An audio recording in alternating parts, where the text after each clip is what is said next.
Imagine dedicating your entire life to raising a son the world said would never walk, never speak, never live a normal life, sacrificing every dream, every friendship, every moment of rest, only for him to grow up and one day look at you like you were a stranger. But what happened when he finally understood the depth of her love, the tears, the truth, the moment that changed everything, will break your heart and heal it all at once. Hello, my precious dears, come settle in very close to Aunty tonight. The little lamp is glowing softly. My blanket is warm, and the quiet night feels just right for a story that needs to be told slowly. This is a tale of a mother's unbreakable love and a son's long journey to truly see her. It will bring tears before it brings hope. Stay with Aunty until the very last word. My loves, this one will touch the deepest part of your soul. Her name was Margaret, a young, vibrant woman in her 20s, who once dreamed of traveling the world, becoming a painter, maybe even opening her own little gallery. But life had other plans. When her son, little Thomas, was born, the doctors delivered heartbreaking news: severe cerebral palsy. They said he might never walk, never talk clearly, might always need full care.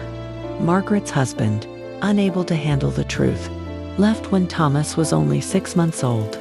"I can't do this," he said, and he never came back. Margaret was alone. She sold her paintings, her jewelry, her dreams. She moved into a small rented apartment, worked as a night shift cleaner, so she could care for Thomas during the day. Every morning she woke him with a kiss. Every afternoon she did therapy exercises with him, singing softly even when he couldn't respond. She fed him, bathed him, changed him, loved him through fevers, seizures, hospital stays, endless doctor visits. Years turned into decades. Thomas grew into a gentle, quiet young man who communicated mostly with smiles and small gestures. Margaret learned to read every expression, every sound. She never complained. "He's my world," she'd whisper to herself on hard nights. Friends drifted away. Family stopped visiting. Society looked at them with pity, or worse, ignored them. But Margaret never stopped. She was mother, father, nurse, teacher, best friend. For 35 years, she carried him literally and emotionally through every storm. As Thomas turned 35, Margaret was now in her late 60s. Her body ached back pain from lifting him, hands worn from years of care, eyes tired from sleepless nights. She needed help. She asked Thomas's father, who had remarried and had a new family, for support. He refused. "That's your responsibility," he said. She asked distant relatives. They said, "He's an adult now. You should have planned better." She applied for government aid. The paperwork was endless, the help minimal. One day, Margaret fell. She lay on the floor for hours before a neighbor heard her cries. Thomas, unable to call for help, could only watch in silent panic. In the hospital, the doctor said, "You can't keep doing this alone. You need full-time care for him, or a facility." Margaret cried that night. "Who will love him like I do?" she whispered. "Who will know when he's sad, when he's cold, when he needs his favorite blanket?" She felt invisible, forgotten, the woman who gave everything, now alone with her pain. Then suddenly, the day materialized all around us. An unexpected caregiver, a relatively young and patient person, arrived and started assisting Margaret emotionally at home. She started paying attention to how Thomas devoted a deep, quiet affection to his mother. One sunny afternoon, the unassuming caregiver brought in an uncomplicated communication board. Thomas hesitantly and carefully pointed at the letters. For the very first time in his life, he confidently spelled out words. "I love you so much, Mom." Margaret's emotions overwhelmed her and she started crying.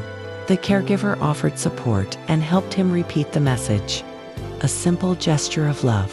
I know you gave all you could," Thomas lamented. I am unable to help you now. Margaret firmly grasped his hand. Oh, my precious boy. You were and always will be my source of strength. Thomas persisted in his pointing. Thank you for your never-ending support. For the first time since they were 35 years old, Margaret felt genuinely understood by him. Her son finally confessed to her what he had always deeply understood, in his own quiet and intimate way. The tender tears they shed that day not only mended the years of loneliness they had experienced, but also brought them closer together. My dearest, a mother's love does not require words. It resides in every quiet act of sacrifice, every sleepless night, and in every moment where she chooses her child over herself. And at times, even after multiple years of staying silent, that unspoken love finally catches sight and is returned, even if just for a fleeting moment. Do not underestimate the incredible power of a heart that steadfastly refuses to give in. What would you have done if it was Margaret in your place? Would you have continued with or request help even earlier? Let us know your thoughts in the comments section. Aunty is always reading every single message sent her way. If this heartfelt story touched your soul, kindly like, subscribe, and share it with someone who might need some inspiration and reassurance today. Until our next reunion, keep fighting, keep loving, and always remember that Aunty cherishes you like no other.